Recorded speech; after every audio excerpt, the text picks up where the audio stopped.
Greetings once again. I am doing another video on a random dungeon creation. I am using the game system Forbidden Lands. I drew this map out not all that long ago, and previously I went through a video with random dungeon creation, just rolling it right out on the page and seeing what happened. This one I'm going to do a little bit different. I've already done all that and created it and actually put it on the back. My handwriting is ridiculously small and difficult to read, so I made notes somewhere else as well. But yeah, this was a dungeon that I just created with those tools in the Game Master's Guide in Forbidden Lands, which is a fantastic system. And has a lot of tools for a solo RPG minded person, or obviously with a group of gamers. So this is a random mine or dungeon crawl style of adventure, and you can easily adapt it and change it and set it up for whatever game system is your favorite. So yeah, I think this is video number 5, and it's kind of starting a different one. This is going to be a standalone. There won't be any additions to it as far as I can tell, but either way, I'll run through it and hope you enjoy it. So yeah, I named it the Haunted Mine, and it has 11 total rooms in it, and we'll just go through them one by one, starting with the background real quick. I used the GM's guidebook, page 172 is where that is. So the purpose of this particular structure is a mine. And the history of this dungeon is that it's haunted by the restless dead of the builders.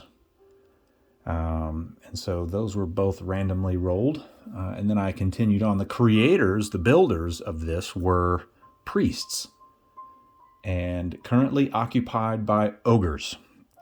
All of that randomness rolls into this particular adventure, and it's kind of fun how it played out. So yeah, we'll kind of go through them room by room. Let's see, room number 1. Let's get up here. There we go. Room number 1 is the entrance to the dungeon, or the entrance to the dungeon basically is down in the bottom of a deep ravine. And in this room, I have 2 ogres, and those are on pages. That's on page 61 of the Game Master's Guide.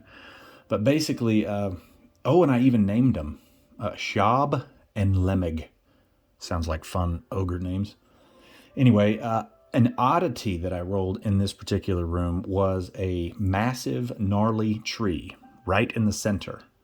And so I figured, well, if a tree is going to be in the center of this room, there's got to be light coming in it's in some fashion. So throw that in there. There is also some old mining equipment of no value here, and maybe I rolled for some random stuff. A bronze bracelet, which would be here. Maybe one of the ogres has it, but we'll get to some more about why the ogres are here in just a second. So yeah, maybe I should show you the rooms later, but we'll leave it straight, up and down rather than twisting it all around here. All right, so let's see, room 2. And again, my dungeons, a lot of times when I draw them, I make it abstract, so you don't, again, down these stairs, it can be just right off the room, or it can be down a long hallway, however you'd like to do it, or it could be just connecting right here, or you could have them, your characters walk for 10 minutes or 15 minutes to explore this, and throw some traps in there if that's your thing, or if you have player characters that are into finding and disabling traps. This is very basic, and just to give you an idea of something, maybe stir your imagination and have some fun. So yeah, room 2. So 1 here, 2, let's go to this one. I've got bandits in here. The creatures that I rolled in here are bandits. And that's page 183 is the stats I'm using for them. There are 4 of them, and they are afraid to leave. I basically decided that the ogres in room number 1 have them spooked. They're hiding, the bandits in room 2 are hiding behind rubble. And I've got a dwarf, a human, 2 humans, and a half-elf in here hiding. And the lighting in here, I had it dark because they were hiding from the ogres. The find, or the objects that the characters might find in here would be whatever the bandits are using and carrying. And why are the bandits here? I rolled it, so the book just lets me have what it is, has what I roll, and then I have to figure out why. So I've got it that these bandits were basically exploring this mine, exploring this haunted mine, and then got into some trouble in the next room, which we'll get to here in a second, and then started to leave, but the ogres showed up. The ogres came here kind of nonchalant, thinking this is an easy pickings for treasure or for whatever. So ogres are in room 1, kind of holding tight, and bandits are in room 2, afraid to leave and have to confront these ogres. So here we go. And I also threw on the map some random secret passageways. You can play with those however you like. I don't have anything. I don't really have anything about them or unique other than the fact that they just get you quickly from one section to another. So yeah, add those or subtract those to your liking. So let's go to room 3. This one has a trap. It's a gas that I kind of drew out tiles on the floor here to kind of give it a decorated look. This would be a room that maybe the priests used for some of their activities or whatever. So it's trapped if you don't know how to walk through this particular room. And those 3 bodies that I just kind of sketched out real quick on the floor are the rest of the bandits. Those are the ones that came in here and quickly got killed. I have it as a hallucinogenic poison with a very high potency. So yeah, the priests, it doesn't really tell you what kind of priest these are. I went ahead and decided that they were going to be Rust Brothers. Pretty typical bad guy or foe or enemy that your characters can face in Forbidden Lands. And so this room will be very decorated. The floor, the tile is nice, has all kinds of Rust Brother, rust decorations along the walls, that sort of thing. So this would be a preparation room, waiting, or like a waiting room for what used to be in room 4, which would be kind of a main area for the priests or whatever. And the only way to avoid triggering this trap is to walk along a very specific path. Classic dungeon crawl type issues here. And so have that an obstacle for the characters to overcome somehow. The 3 dead bodies in the center of the room, obviously these bandits didn't quite know the path, and they were not able to investigate or determine the correct path. So they're lying there dead due to all the poison. Now the hallucinogenic stuff, it'll make you do whatever, and so you can have them perish however you'd like, based on their exposure to this poison. Okay, let's see, what did I have written there? Stone and granite pattern on the floor. Okay, yeah. Okay, number 4. Let's look at room 4. The creatures in here these are the priests. Now remember, the beginning of this, the history of the dungeon, and the purpose of this mine, or the purpose of this construction was a mine, and the history of it is haunted by the restless dead of the builders. Okay, so in room 4, I've got the builders, which were the priests. This is where the restless dead are. The priests were killed here. Lots of bodies all over the floor. And let's see. I have in my notes, adventurers may have fought them here centuries ago. Nearly all perished. There are going to be 5 ghouls. This could be a mixture of Rust Brothers and adventurers. So they would look different, wearing different garb, that sort of thing. Those are on page 122, the Game Master's Guide, and then 1 Death Knight. So I had 5 ghouls, 1 Death Knight. That's a pretty heavy combat encounter, to be certain. The Death Knight would be the head priest, so maybe you could throw him in as a lich. It just briefly mentions in Forbidden Lands on the Death Knight page, I think that's 86, that if a character or if an undead tends to use more magic, then they would be considered a lich rather than a Death Knight. So I was kind of thinking to go with a Death Knight that was more along the lines of a priest, Death Lich type of thing. So in this room, there are also some weird echoes. That was an oddity that I randomly rolled. And I decided that would be because of the vaulted ceilings, the stonework all around the edges of the walls, and the rust statues or the rust sculptures that may be here from centuries of just various forms of decay, and with lots of suits of armor along the walls. I also had kind of a place over here where like they might gather, like a podium, and then maybe some steps that lead up to it. So yeah, that would make some interesting echoes for sure. Neat acoustics. I also have a trapped chest back in this area. The lock is high quality and it's a poison dart. And then there would be an ancient pulpit. That's this guy right here. Very heavy indeed. They might have to figure out a way to deal with getting the valuable stuff off of it. And then some random money loot in the trapped chest, which would be back in this area. Okay, that's 1, 2, 3, 4. Let's go back up here. 5. Let's see. 5 is a mining area. Again, we're just looking at the purpose of the place. The bandits did come through here. There's a large amount of ore and stone here. Potentially, if you're using the Forbidden Lands rule set, you could do some of these as resources for a stronghold. But that's all that I had in 5. 6 is kind of this main area here that connects these rooms, 5, 7, and 8. So 6 is like a traffic way, mining equipment, old and broken, large. There are, however, fresh tracks, large tracks in the dust here. You can tell that a group of bandits had made their way through here, and then also ogres came through here. So they're not just in room 1. We'll find them here in a second. But again, this is an empty room otherwise. Room 7, this is similar to room 5 with a few additions.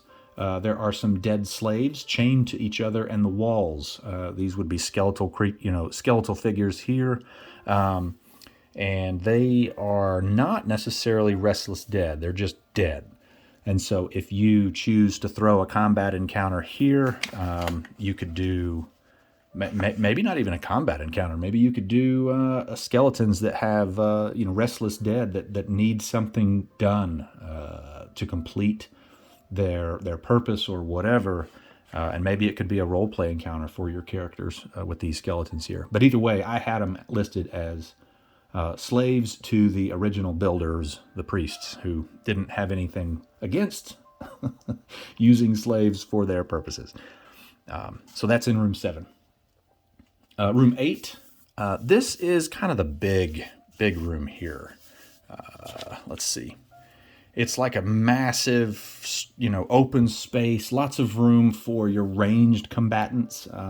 People that like to carry those longbows get to use them every now and then when you're in a dungeon, right? So I have creatures in here. These are some more ogres. They're searching this area. Ooh, and I named them too. Okay, so Clog and Boord, Boord, and Maddie, the female. So 2 males and a female. These are the ogres, and I kind of have, this is like a living area potentially for servants or for underling priests that don't have their rank yet. And so that's maybe why this is kind of set up with these different stones, just kind of sectioning off different little rooms. And that the ogres are kind of walking through here like they own the joint. Ogres in Forbidden Lands are loud and boisterous and pretty simple-minded in their direction and path. They want what they want, and they want to enjoy whatever it is they do, and they'll break it if they can't have it. Kind of Pretty easy to run monster or player character, NPC, non-player character. Anyway, so these 3 ogres have split with the other 2. So they're holding tight because I think they know somebody else might still be in here, right? They're not the smartest, but they saw those tracks. And so they're like, okay, so where are they? We're not letting anybody else out of here. We can get some free slaves out of the deal or a free meal out of the deal or whatever. These 2 guys are holding up in case there's bandits around, and they're correct, right? So these 3, however, are still searching in room 8. They're just going to go ahead and pick this place clean, find what they can. And they are in the process of looting stuff from the different sections of the priest's little camping areas in this mine and whatnot. And the loot I rolled up were like some pearls, a rare gemstone, even a rare book that might have something to do with Rust or their particular belief system. Yeah, fit that to your campaign however you like. Rooms 9, 10, and 11. 9, 10, 11. Oddity was water on the floor. My last oddity in the one that I rolled up, it had water randomly on the floors as well. So I didn't draw that on here, but I just thought that was funny that they both ended up with the similar oddity. So yeah, 9, 10, and 11, they have that. There's going to be poisonous mushrooms growing in different areas. One of my sons has a character that enjoys searching for poison and herbs and that kind of thing. He's trying out that style of Forbidden Lands character. And so I made this before he made that character. So his particular half-elf named Yaron would love to discover what kind of things these mushrooms might provide in way of weapons or poisons that he could utilize somehow. So yeah, make that to however you'd like. They can roll to harvest it or roll to see what kind they get. That's up to you. But I had them listed here in 9, 10, and 11. And also I had 3 small scorpions hidden among the rubbles and the rubble and mushrooms in one of these rooms. So allow the characters to be surprised by some scorpions or like a swarm of insects type of a thing. And then this is also where you might find some papers or journals or information regarding the overall mine from some of the different priests that once lived here. And then more ore, iron ore, and stone could possibly be here for stronghold resources if you would like to use that. The last thing here, and that's it. 9, 10, 11. So you've got basically 2 ogres here, 3 here. You've got some bandits here, 4 of them, that are licking their wounds, trying to get out of here because 3 of their buddies are dead. You've got some restless dead here that are going to be aggressive. So, and then in this room here, you've got the ogres, the other 3, trying to loot the rest of whatever, find whatever else there is to find in this place. So potentially you have enemies and you have potential allies. I mean, the characters can make a deal with the ogres. The characters can fight the ogres and then make a deal with the bandits, or however you'd like to play it. Or maybe you could throw in something here in room 7 where those skeletons are, the slaves that were forced to work here. Maybe they're something that you could throw in there as an ally for the PCs to help them with the rest of this place. But yeah, my assumption is that they're going to fight probably everyone. But you never know. Leave that open. So last thing I'll go over here are the notes that I had. This entire area would be pitch black, especially in room 2 because those bandits are hiding. The ogres are going to walk around with torches in hand. They don't hide from anyone. They think they're strong enough and big enough that they don't have to hide. They can deal with the dangers of this place. They just hadn't come across room 4 yet. That would be an interesting fight between the 5 ogres and all the undead. Anyway, so it's pitch black, so your characters will have to deal with darkness. The various statues placed along the walls, all adorned with rusty armor. Lots of chains and iron decorations adorn the walls, hang from the ceilings.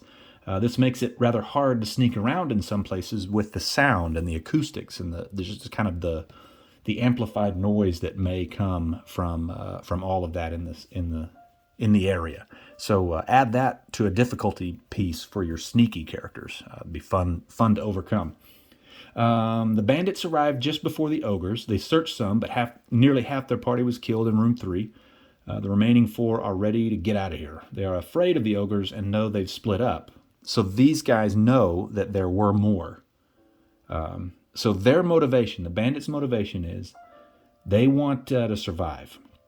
But I have it is that these guys are turds and that they would absolutely betray the PCs if it was advantageous to them, with minimal risk to themselves. They are very greedy, and they'll say exactly what the players want to hear, and they will turn around and bite them if they're not careful. So just FYI on those 4.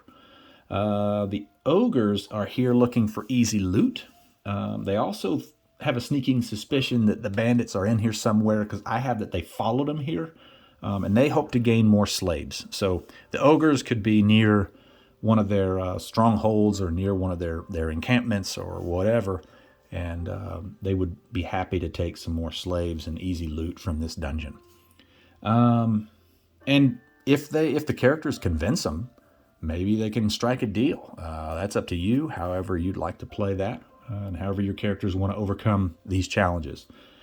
The last thing I had was the secret passages. Yeah, I don't really have anything in them or around them. You could throw something in this one. It's the one where the main pulpit, like a big gathering area, would be. And if there was a leader here and he wanted to sneak out or sneak to another area or maybe enter from here, you could throw something kind of cool or valuable in one of these. This one is for function's sake. But other than that, that's it. So yeah, enjoy that. I hope that you enjoy hearing some of these ideas, and maybe it'll spur on some adventures of your own, or add it to your own campaign. Yeah, have fun with that.